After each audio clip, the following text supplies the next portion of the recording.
ามเกียรติที่กล่าวกันรักแท้ได้ทนทานจนพบผ่านกันสมใจ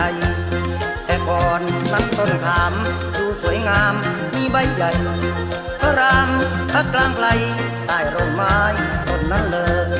สีดาที่รักนอนนงตักต้นนั่งเฉยราตรีจนล่วงเลยถึงฟ้าสางสว่างนานรักมากลูกผมเห็นนางตรมยิ่งสงสารเห็นว่านอนนานนานจะปลุกนางช่างเกินใจจึงแทงซ้อนยิ่งขึ้นฟ้าบนเมฆามีเมฆไหลเป็นฝนลงทันใดตกป่าใบมะขามเป็นข้าวบุญ